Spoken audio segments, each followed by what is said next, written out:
The Errant Venture hummed with the monotonous song of a ship long overdue for a proper overhaul and far too familiar with the lean edge of operational budgets. On the small command deck, Captain Elara Vance stared into the star-strewn vista on the main view screen, her expression a familiar mix of weariness and resolve. Her short, dark hair was tucked behind her ears, revealing the faint stress lines that spoke of years spent navigating tight margins and tighter asteroid fields. The current cargo, processed nutrient paste for an outer rim agri-colony, was barely covering fuel costs, let alone the accumulating list of essential repairs. "Status, Mac?" Elara asked, her voice calm, a practiced counterpoint to the slight tremor in the deck plates as the old ion drives grumbled. Kalen Mac Makarov, his lanky frame folded into the battered engineering console, grunted.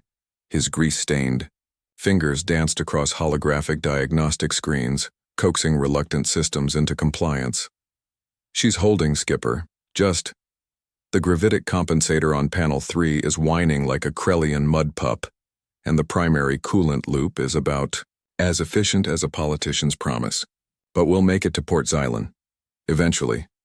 "Eventually isn't good enough for the profit margin on this run," Elara sighed, rubbing her temples. "Or what's left of it. Jay, any better news on the long-range comms? Any last-minute high-priority dispatches we can snag?" Jenna J. Sharma, perched at the communications array, offered a sympathetic smile. Her dark eyes, usually bright with intellectual curiosity, held a touch of the same fatigue that clung to the rest of the crew. "Afraid not, Elara. The space lanes are quiet. Too quiet, if you ask me. Everyone's hunkering down or taking the established, hyper-efficient routes. No one wants to pay a premium for an independent hauler unless they're desperate." Elara nodded, a familiar frustration tightening her jaw. They were good at what they did, efficient, reliable, discreet. But in a galaxy dominated by mega-corporations and sprawling shipping conglomerates, small operators like the Errant Venture were perpetually scrambling for scraps. She zoomed in on the navigation chart, a complex web of trade routes, hyperlanes, and cautionary red zones. Her gaze drifted to a faint, shimmering distortion marked as the Myarrka Nebula. It was a celestial pariah, unstable, largely uncharted, notorious for playing havoc with sensors and navigation systems. Most sane pilots gave it a wide berth. "There," she said, tapping the edge of the nebula. "The Myarrka. If we skirt the western fringe, cut through this tendril here, we could shave at least 3 days off the journey to Port Xylan. That's a significant fuel saving." Max swiveled in his chair, raising an eyebrow. "The Myarrka, Skipper. That's not just a shortcut. It's a gamble. Old tales say ships go in and don't come out. Or if they do, their nav computers are scrambled eggs and their pilots are seeing space krakens. Old tales are usually exaggerated by pilots who make mistakes," Elara countered, though a sliver of unease pricked at her. "We'll stick to the periphery. Our sensors are decent enough, and Mac, you can coax performance out of a dead star. It's a calculated risk." Jay, ever the cautious one, chimed in. "Calculated, Elara, but the variables are mostly unknown. Sensor interference is one thing, but gravitic shears, unidentified stellar phenomena, we don't have the armor or the emergency thrust to handle serious trouble in there." "We won't go looking for it," Elara said firmly, though she appreciated their concerns. They were a good crew, loyal. She owed them her best judgment, but also a way to keep the ship, their livelihood, afloat. "We'll plot a course along the most stable energy readings we can find. Low and slow on approach, monitor everything. If it looks too hairy, we pull out. Agreed?" Max shrugged, a reluctant grin playing on his lips. "You're the boss, Skipper, and I've always wanted to see if those space krakens are real. Might learn a thing or two about advanced propulsion." Jay sighed, but a small smile touched her lips too. "Just promise me you'll listen if I say, I have a bad feeling about this, okay?" "Cross my heart," Elara said, a rare flicker of humor in her eyes. "All right, Mac, lay in the course. Jay, keep an ear out for, well, anything unusual. Let's thread this needle." The Errant Venture altered its trajectory, engines groaning in protest as they were nudged towards the shimmering ethereal expanse of the Myarrka Nebula. As they drew closer, The stars began to distort, viewed through layers of incandescent gas and swirling cosmic dust. Static crackled intermittently over the comms, and the sensor readouts grew increasingly erratic, painting the view screen with a kaleidoscope of ghost signals and phantom energy spikes, compensating for gravitic eddies. Mac muttered, his hands a blur over his console. This place is a soup of unstable fields, like flying through a dying god's indigestion. Charming analogy, Mac, Jay said, her brow furrowed as she filtered out layers of interference. I'm picking up something, faint, structured almost, not natural nebula radiation. Elara leaned forward. Can you isolate it? Trying, Jay responded, her fingers deftly manipulating her controls. It's buried deep in the noise like a whisper in a hurricane. There, a repeating pattern. Very low energy, highly directional, almost like a beacon but attenuated. Weak, Mac, ever curious, diverted some processing power. Let me see if I can get a triangulation. If it's a beacon, it might mean a stable passage, or even a hidden outpost. Could be our lucky day. Or someone else's distress call we can't afford to answer, Elara said, her pragmatism a constant anchor. Still, the pull of the unknown, the possibility of something other than the nebula's chaotic signature, was strong. Keep an eye on our structural integrity, Mac. Jay, see if you can boost that signal. Let's see what the Myarrka is hiding. The Errant Venture, a tiny speck of human endeavor, pushed deeper into the beautiful, treacherous unknown, drawn by a faint, enigmatic whisper from the heart of the cosmic storm. The desire to save credits had led them here, but something else was beginning to pull them forward now. A spark of human curiosity, an instinct to investigate the anomaly that even the universe's most formidable barriers couldn't entirely extinguish. The Errant Venture crept through the Myarrka Nebula, a ghost ship navigating a psychedelic ocean. Elara's hands were steady on the controls, her eyes constantly scanning the shifting, luminous veils of gas that alternately concealed and revealed distorted starfields. Mac, hunched over his engineering station, fought a continuous battle against the nebula's disruptive influence, his muttered curses a running commentary on failing relays and spiking energy conduits. Jay, meanwhile, was a study in concentration, her headset pressed tight against her ears, coaxing meaning from the faint, elusive signal. It's definitely artificial, Jay announced, her voice cutting through the low thrum of the straining engines. The pattern is too regular, too complex, for natural phenomena, and it's getting stronger, Skipper. Vector, bearing 075 Mark 12. Elara adjusted their course, nosing the freighter gently toward the indicated direction. Any identification? Known registry? Negative.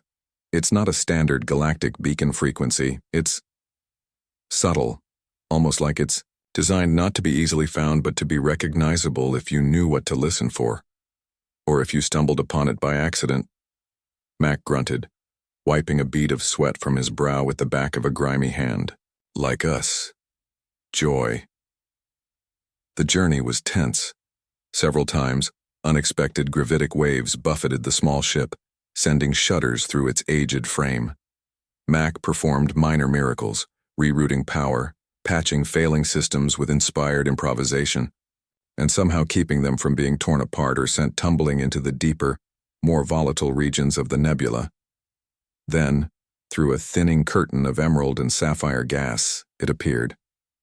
Not a station, not a derelict, but a planet. It glowed with a soft internal luminescence, its continents traced in filigrees of light, nestled within a surprisingly stable pocket of space, shielded by the nebula's outer chaos. It was beautiful, serene, and utterly unlisted on any known star chart. By the void, Elara breathed, her weariness momentarily forgotten. Mac, are you seeing this? A terrestrial world, habitable atmosphere by the looks of it. Reading it now, Skipper, Mac confirmed, his own voice tinged with awe. Rich in unique particulates, high oxygen content, and those lights, and they're not artificial cityscapes, they seem organic. As they drew cautiously closer, the source of the planet's soft glow became clearer. Vast forests of flora unlike anything they had ever seen covered its surface. The plants themselves seemed to pulse with gentle light, their forms elegant and strange. But the awe was brutally shattered. Rounding a large, silent moon, the full vista of Sylva Prime, for so it must be, was laid bare, and with it, a scene of systematic devastation. Massive angular ships bearing the jagged crimson insignia of the Vortaak Ascendancy hung in orbit, ugly scars against the planet's ethereal beauty. Ugly, too, were the colossal strip-mining machines gouging raw wounds into the luminous forests, tearing up the gentle land. Energy beams lanced down from orbit, vaporizing swathes of vegetation. On the surface, visible even from their discreet distance, Vortaak ground troops, heavily armored and reptilian, herded sentient, plant-like beings, the Sylvans. These creatures, tall and slender, with limbs like gracefully curving branches and crowns of bioluminescent foliage, moved with a slow, sorrowful dignity, even as the Vortaak prodded them with energy, batons, towards what looked like processing facilities near the mining sites. From the wounds in the planet and the broken forms of the Sylvan flora, tiny, intensely bright crystals were being extracted, collected by automated drones, and ferried up to the orbiting Vortaak vessels. Gods, Jay whispered, her hand flying. To her mouth, her face pale with horror. They're harvesting the planet and its people. Elara felt a cold knot tighten in her stomach. The Vortaak Ascendancy, notorious for their militarism, their arrogance, their brutal efficiency in resource acquisition. They considered most other species little more than impediments or exploitable assets. What they were doing here was clearly beyond any accepted galactic protocols, even for a species as ruthless as the Vortaak. This was a hidden atrocity. "They're taking the crystals," Mac said, his voice grim, his earlier curiosity replaced by a grim anger. "Looks like the Sylvans, or maybe their planet itself produces them, and the Vortaak want them badly." As if summoned by their observation, a smaller Vortaak vessel, a sleek predatory frigate, detached from the main fleet and began a sweep pattern along the edge of the planetary pocket. "Vortaak patrol," Elara snapped, her professionalism kicking, and despite the shock. "Mac, emissions to absolute zero. Jay, find us some cover now." Mac's hands flew across his console, and the Errant Venture's already faint energy signature dwindled further. Jay, her face set, identified a nearby cluster of dense ion-charged gas, one of the very hazards they'd been trying to avoid. "There, Skipper. It'll blind their short-range scanners if we can get inside it before they get a lock." Elara didn't hesitate, expertly guiding the Errant Venture towards the swirling, angry-looking cloud. The Vortaak frigate changed vector slightly, its sensor dish pivoting in their general direction. A proximity alert blared, a single sharp ping. "They've got a faint return," Mac yelled. "Passive scan, extreme range, probably think we're a chunk of rock." "Don't give them time to think otherwise," Elara urged, pushing the freighter into the crackling embrace of the gas cloud. The ship bucked and groaned as it plunged into the turbulent mass. Inside the cloud, visibility dropped to near zero, the view screen a chaos of electrical discharge and particulate haze. Alarms shrieked as the ship's systems protested the harsh environment. Compensators screaming. "Skipper," Mac reported, wrestling with his controls. "Hull stress is climbing. Hold it together, Mac." Elara gritted her teeth, fighting to maintain stability. Through a momentary thinning of the gas, they saw the Vortaak frigate slow, its sensors still pointed towards where they had been. Then, after a tense moment, it turned away, resuming its designated patrol route. "They've lost us," Jay breathed, relief evident in her voice. "Commander on that ship probably logged it as a sensor ghost. The Nebula's interference is our only friend right now." Elara slowly navigated them to a more stable, though still concealed position within the gas cloud, allowing them a partially obscured view of the devastation on Sylva Prime. The silence on the bridge was heavy, broken only by the hum of the ship and the distant, horrifying tableau unfolding below. "They can't know we're here," Elara said, her voice low and hard. If they positively identify us a freighter of our class, they won't let us leave. Mac nodded grimly. A Vortaak fleet that size engaged in something this sensitive? No. Witnesses would be their standing order. Jay looked from the brutalized planet to Elara, her eyes filled with a mixture of fear and appeal. Elara, what they're doing, it's monstrous. Elara stared at the glowing world, now marred by the Vortaaks. Greed, the shortcut had led them to a secret, a wound in the fabric of the galaxy. And now they were accidental witnesses to a crime they were utterly powerless to stop. Or so it seemed. The weight of that knowledge settled upon her, heavy and cold. The Errant Venture remained cloaked within the roiling heart of the ion cloud, a silent, unwilling spectator to the Vortaak's methodical destruction of Sylva Prime. Hours bled into a day cycle on the planet below, marked by the shifting shadows of the Vortaak machinery and the eerie, silent suffering of the Sylvan people. On the freighter's bridge, the atmosphere was thick with a tension that went beyond the nebula's physical threat. "We have to report this," Jay stated, her voice tight with conviction. She'd been trying to filter Sylvan communications, her expression growing more pained with each passing hour. "The Galactic Concordiat. Someone has to know." Mac, leaning back from his console where he'd been subtly monitoring Vortaak frequencies, snorted. "The Concordiat? By the time their bureaucracy grinds through a preliminary investigation request, Sylva Prime will be a barren rock, and the Vortaak will be light years away, sipping whatever foul brew they drink to celebrate a job well plundered." "We're talking weeks, Jay, maybe months for any official response, and that's if they even believe an uncorroborated report from an independent freighter that officially shouldn't have been there." Elara nodded, the grim reality of Mac's words undeniable. "He's right, Jay. The Vortaak are a major power. Accusations against them, especially of this magnitude, need irrefutable proof. And even then, politics would shield them. They'd deny it, call it a fabrication, bury it in committees." Her pragmatic mind cataloged the obstacles, each one a mountain. Fleeing seemed the only logical option, yet the image of the graceful Sylvans being brutalized was seared into her mind. "So we do nothing?" Jay challenged, her gaze unwavering. "We just leave? Let this happen?" "What else can we do, Jay?" Elara countered, her voice sharper than intended. "Look at them. That's a Vortaak planetary assault group down there. Multiple capital ships, destroyers, frigates, thousands of troops. We're one aging cargo hauler with 3 people and a pea-shooter energy cannon that couldn't scratch their paint. Direct intervention isn't brave, it's suicide. And it wouldn't save the Sylvans." A tense silence descended. Mac for once offered no glib remark, his face unusually stern. Then Jay's console chirped softly, her eyes widened. I think I have something," she whispered, adjusting her filters. "It's weak, buried under their jamming, but it's definitely Sylvan. Not just ambient biosignals. It's a lament, a plea." She rerouted the audio to the bridge speakers. A sound filled the small space, a series of haunting, resonant tones that seemed to vibrate deep within their bones. There were no words they could understand, yet the meaning was unmistakable.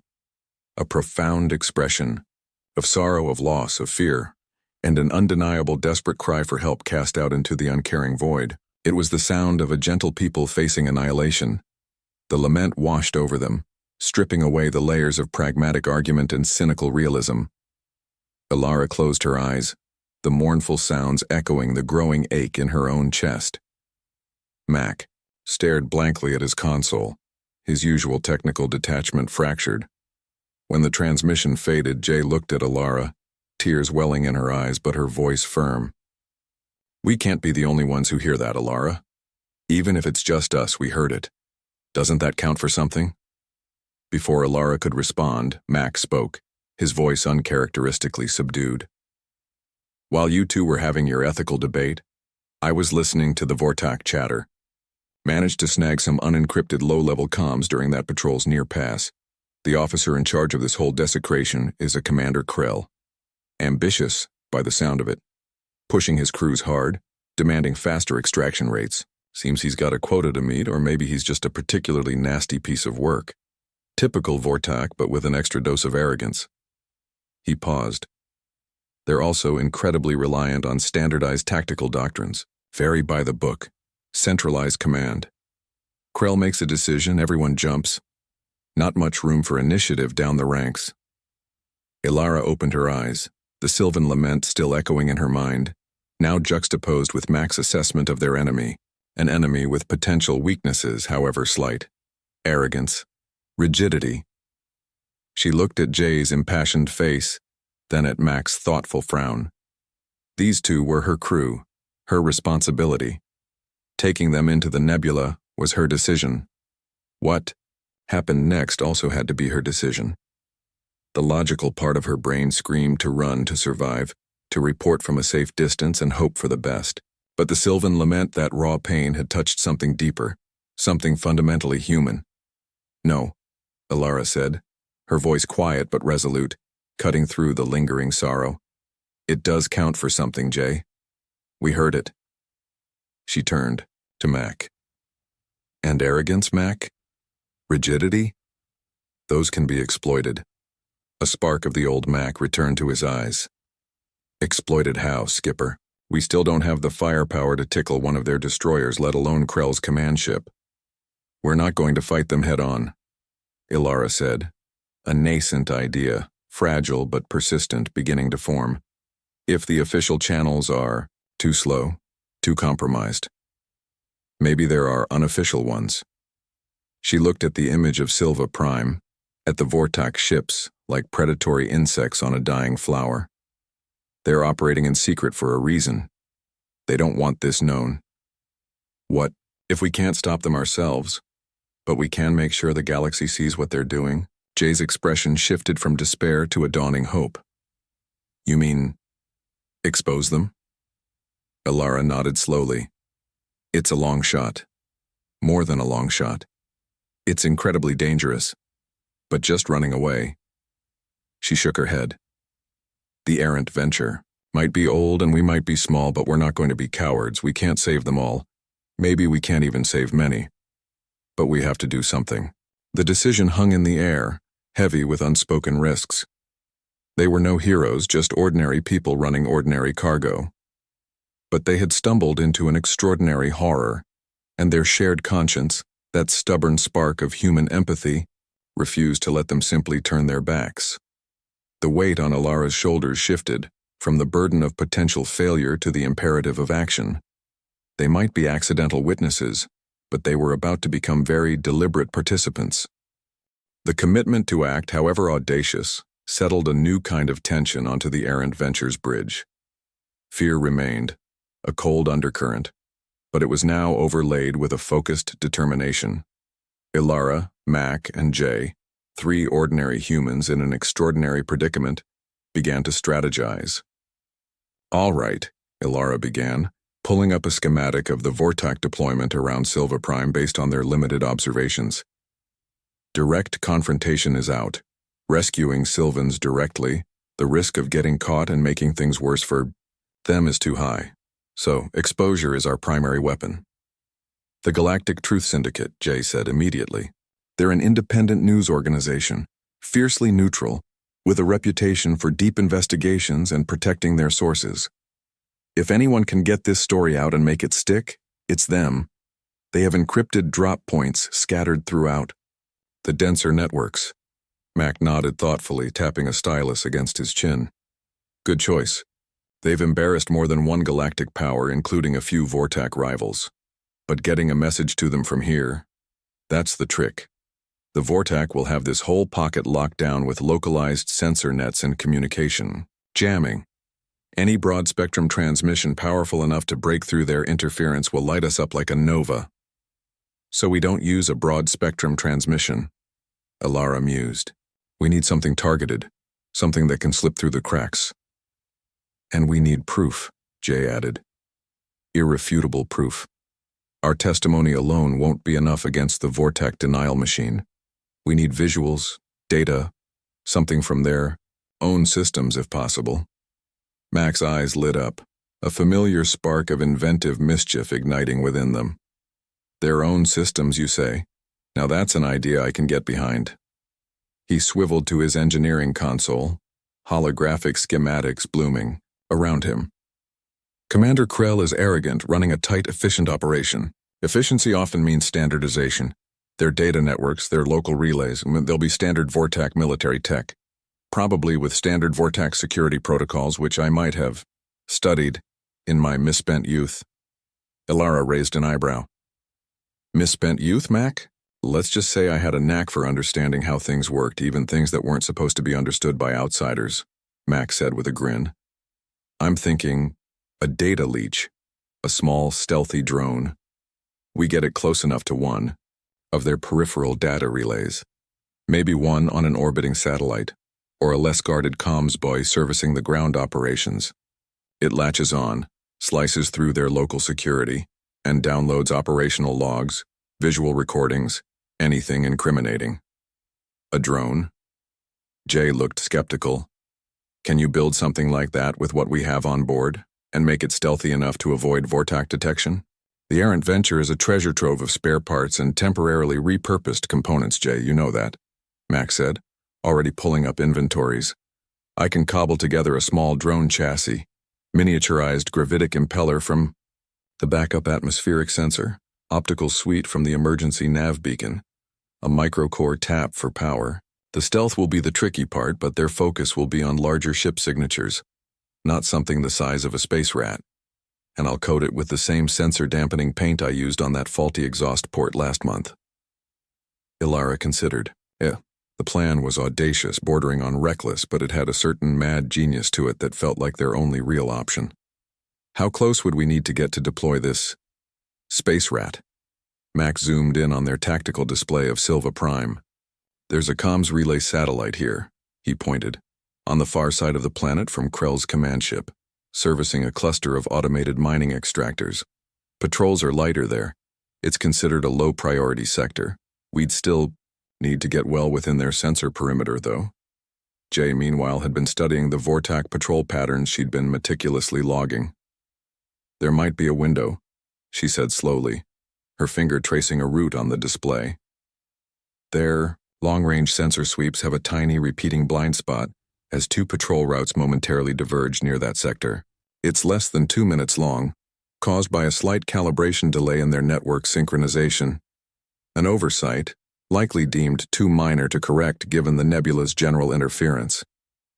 If Elara can fly us in on a minimal emission trajectory, using that gas cloud we first hid in as cover for the approach, Mac deploys the drone during that 2-minute window, it does its thing, and we slip out before they even know we were there. Elara finished, a grim smile touching her lips.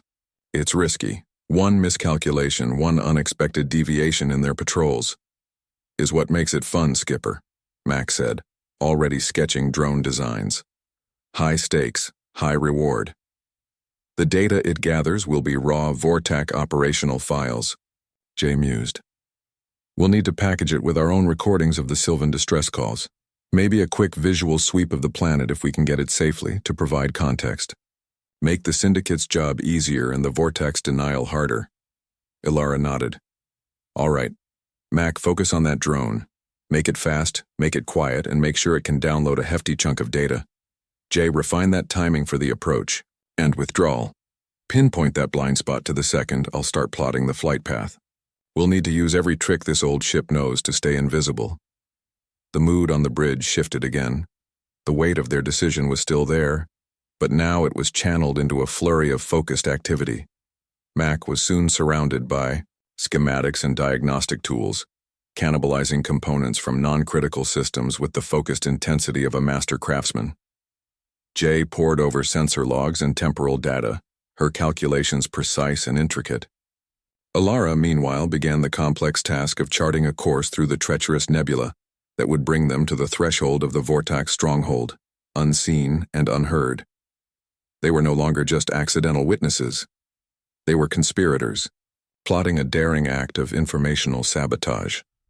Their weapon wouldn't be lasers or missiles, but whispers in the void, whispers of truth, amplified by Vortaak arrogance and human ingenuity.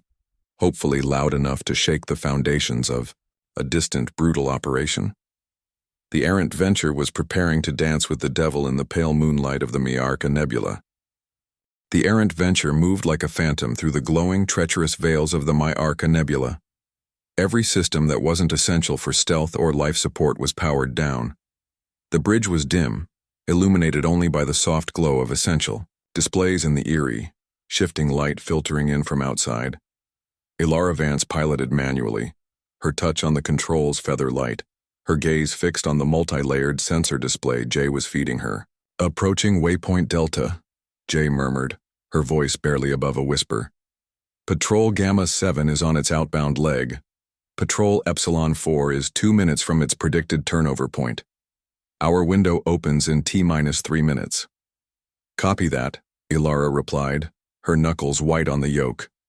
She nudged the freighter around a colossal, slow-moving cloud of crystalline ice particles, the ship's hull groaning softly in protest at the gravitic shear. Mac crouched beside a newly installed deployment chute near the forward airlock, gave a thumbs up. His creation, affectionately nicknamed Krell's Bane, but officially designated DR-01 Leech, was a marvel of improvisation. No bigger than a cargo drone, its multifaceted black casing was designed to absorb rather than reflect sensor waves. Tiny, almost silent maneuvering thrusters promised a ghost-like approach. "Leech is primed and ready, Skipper," Mac whispered into his comlink. "All systems green. Just waiting for the green light from you." "Stand by, Mac," Elara said. "Jay, any deviations?" "Negative. Vortaak patrols are adhering to standard patterns, predictable as a chronometer." Jay's calm was a balm, but Elara could see the tension in the set of her jaw. "1 minute to window," Jay announced. Elara eased the Errant Venture along the edge of the ion cloud they had used for cover before, using its sensor-scattering properties to mask their final approach towards the designated Vortaak comms relay satellite. The satellite, a skeletal structure bristling with antennae, hung starkly against the backdrop of the ravaged Sylva Prime. "Window open," Jay called. 2 minutes on the clock." "Deploying Leech now," Elara commanded. "Mac, she's all yours." "Roger that, Skipper." Mac's fingers flew across a small, battered control interface he'd jury-rigged. With a barely audible hiss, the DR-01 Leech shot from its chute, a tiny shadow against the vastness of space, accelerating silently towards the unsuspecting Vortaak satellite on a dedicated monitor. They watched the Leech's progress through its own optical feed.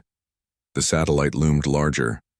The drone, guided by Mac's expert remote piloting, navigated around protruding sensor pods and defensive antenna arrays. "Almost there," Mac muttered, beads of sweat on his forehead. "Their local proximity sensors are active, but the Leech's profile is too small, too cold. Attaching. Now." The drone made soft contact with the satellite's hull. Magnetic clamps. Engaging. A slender data spike extended, probing for a maintenance interface port Mac had identified from intercepted Vortaak technical schematics. Breaching local security. "Their encryption is standard military grade, but they clearly didn't expect anyone to try this from the outside in person," Mac said, a hint of triumph in his voice. "I'm in, commencing download of operational logs, recent visual archives, communication traffic from Krell's command. This is gold, Skipper. Pure gold." Data streamed onto their encrypted storage, progress bars filling rapidly. Elara kept one eye on the Leech's feed and the other on her tactical display, watching the Vortaak patrol vectors. 1 minute remaining. "In the window," Jay warned, her voice tight. Suddenly, a proximity alert flared on Elara's console. "Damn it. One of the patrols. Epsilon 4. It's deviating. Turning back towards the satellite. They're ahead of schedule." "They must have picked up a faint energy flutter from the Leech's data tap," Mac cursed. "Accelerating download, but I need more time." "We don't have it," Elara snapped. "That Vortaak frigate will be in visual range of the Leech in 40 seconds. She could see the distant glint of the approaching warship. Almost got the core command directives." Mac's fingers were a blur. The progress bar for a critical data packet crawled agonizingly. 30 seconds, Jay counted down. "That's it. Got as much as I dare, Mac announced. Retrieving? Leech. The drone detached, its small thrusters firing to bring it back towards the Errant Venture at maximum speed. But the Vortaak frigate was closing fast, its profile growing ominously on their screens. They're powering weapons, Jay cried out. They've spotted the drone. Mac, get it aboard now. Elara wrestled with the controls, trying to present the smallest possible target while angling the deployment chute for a quick recovery. The Leech, a tiny speck of defiance, zipped towards them. Energy bolts, brilliant green, lanced out from the Vortaak frigate, missing the drone by meters but bracketing its path. Incoming, Mac yelled, just as the Leech shot into the recovery bay. He slammed the outer door shut.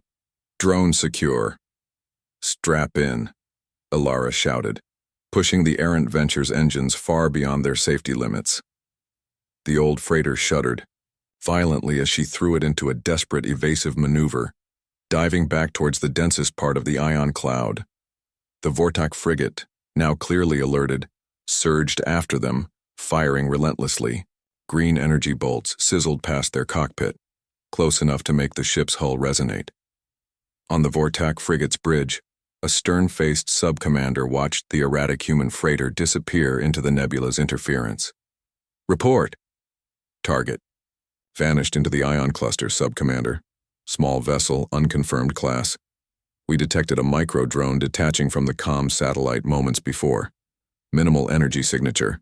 The sub-commander scowled. A drone? Tampering with a secure relay. Commander Krell will want a full report. Log it as a sensor anomaly. Likely pirates or scavengers attempting petty theft. But increase patrols in this sector. No insignificant detail is to be overlooked. He privately thought it was probably just nebula interference coupled with an overzealous sensor tech, but Krell was a demanding superior. Better to report something than nothing, as long as it didn't imply incompetence on his part. Aboard the Errant Venture, alarms blared. Elara fought for control as they were tossed about by the ion cloud's turbulence. Mac! Damage report! A few near misses, Skipper. Outer hull scorched, port stabilizer took a glancing hit, but she's holding. They didn't get a clean lock thanks to the cloud and your flying.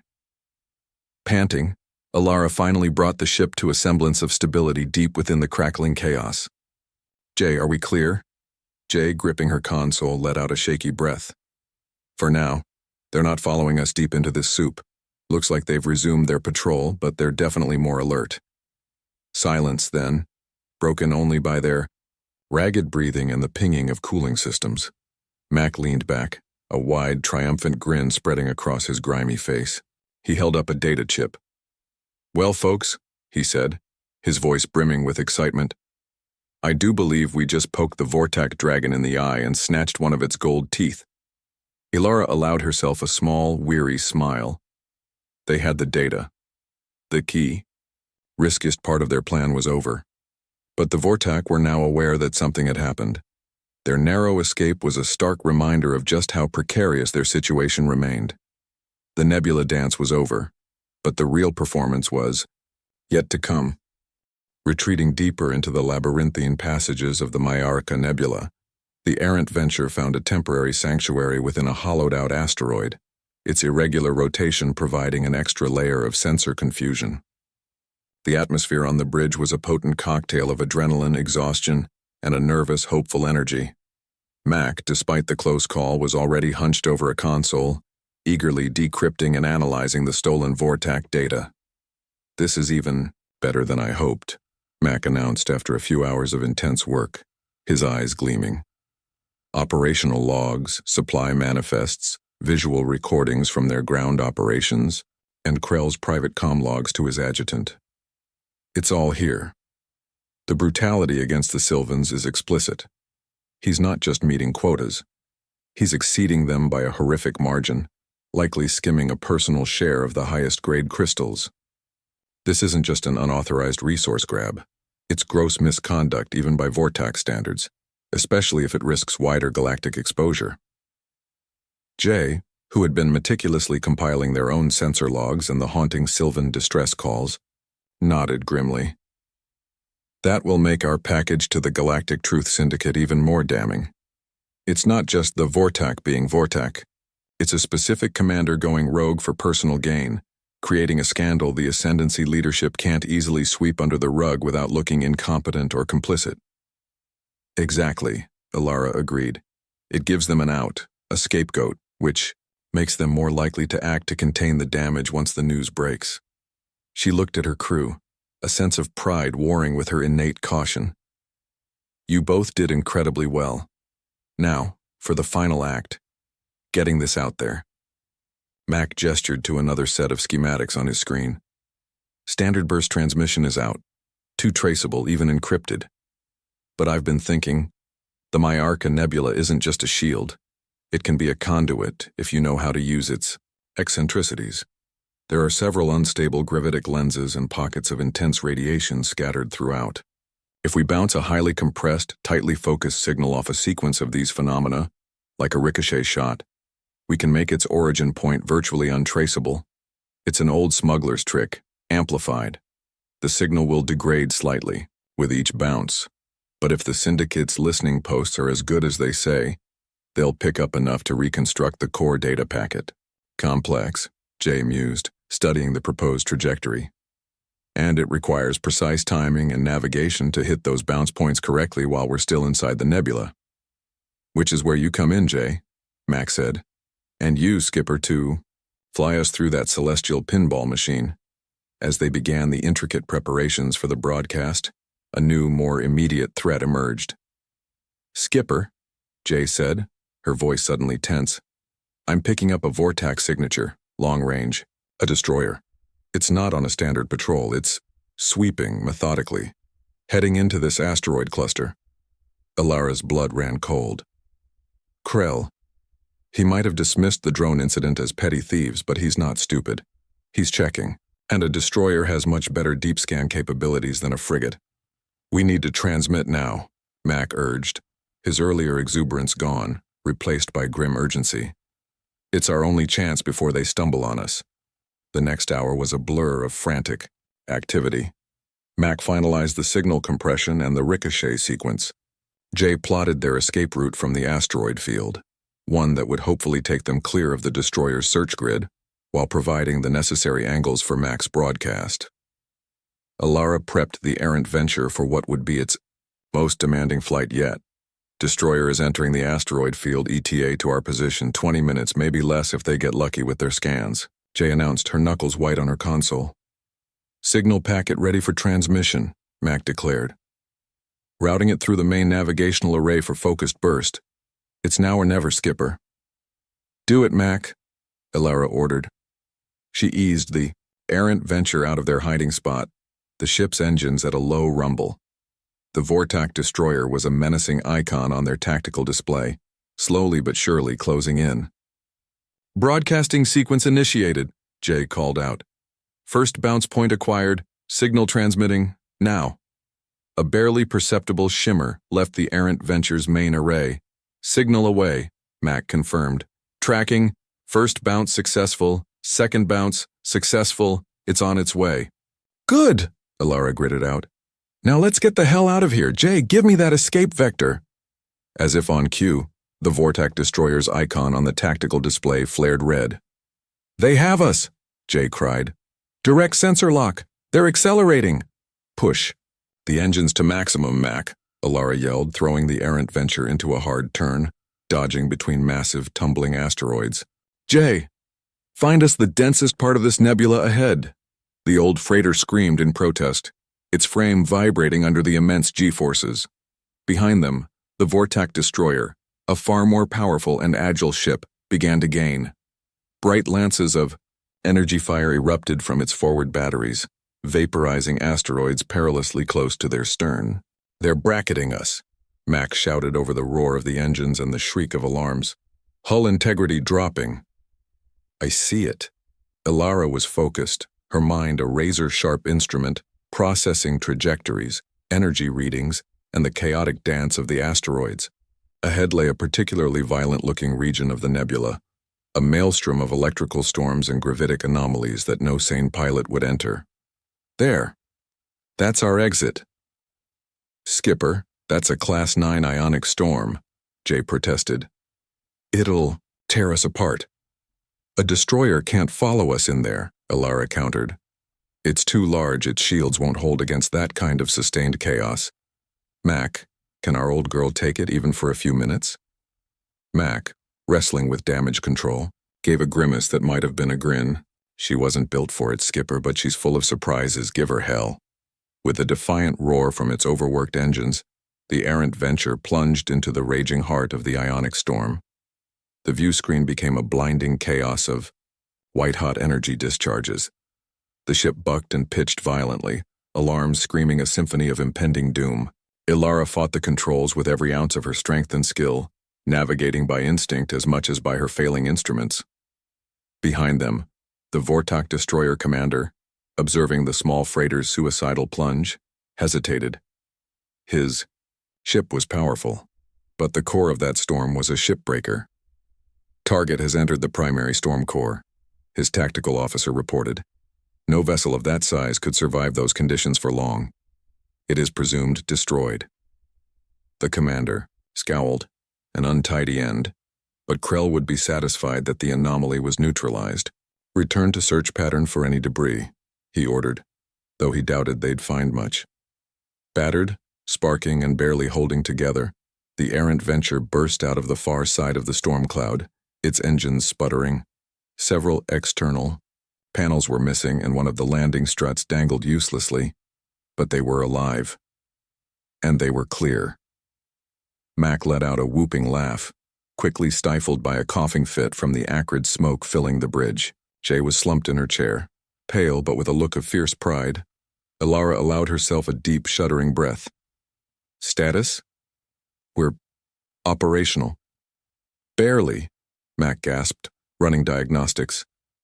"Main drive is shot, running on auxiliaries. Hull integrity at 30%, but the data core with the broadcast confirmation is intact.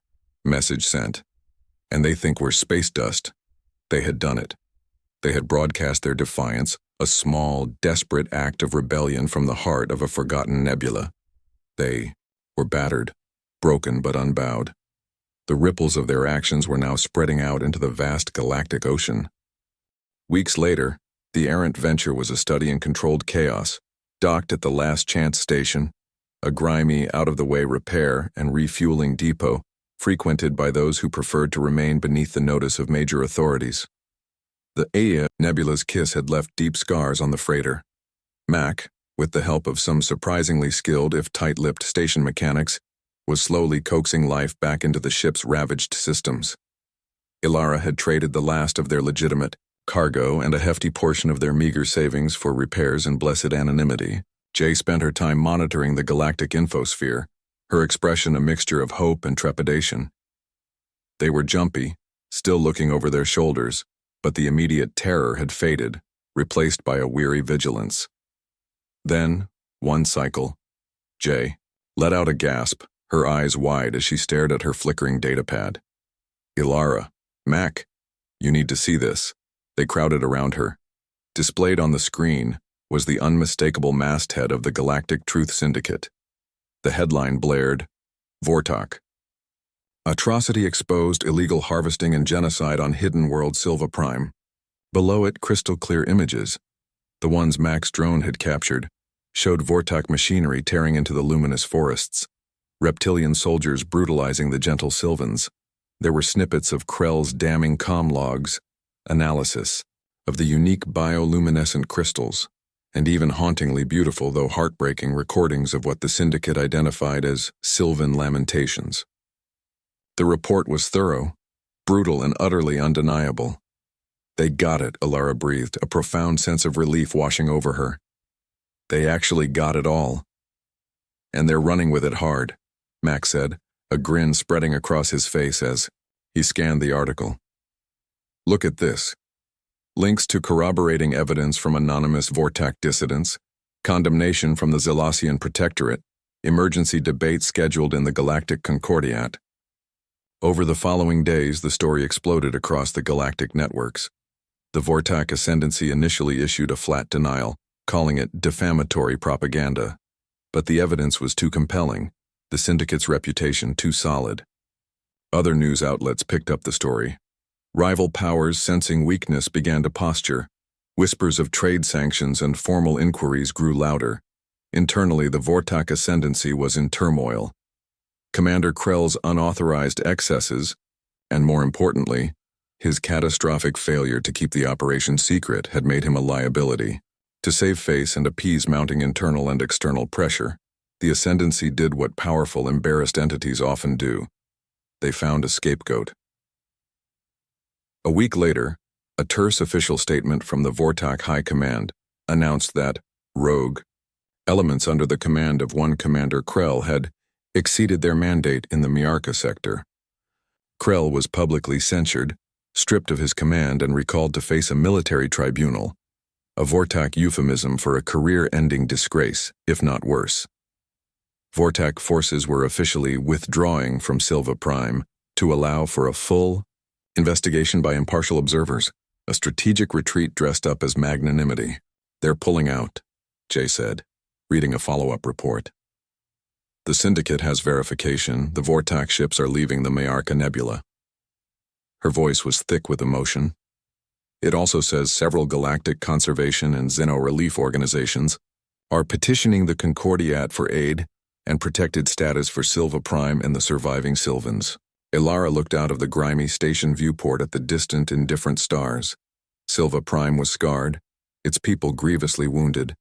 Many Sylvans had been lost, but the immediate destruction had ceased. The Sylvan lament had, in its own way, been answered. They had a chance now, a chance to heal, to rebuild, protected for a time by the sudden, unwelcome glare of galactic attention. "We did it," Max said quietly, shaking his head in disbelief. "A rusty old freighter and 3 nobodies. We actually made a difference." Elara nodded slowly. "We did. And no one will ever know it was us." That, she knew, was the most crucial part for their own survival. The Vortaak, even shamed, would hunt down the source of their humiliation if they ever discovered it. Their anonymity was their shield. They were accidental heroes. They hadn't sought the conflict, hadn't desired the mantle of saviors.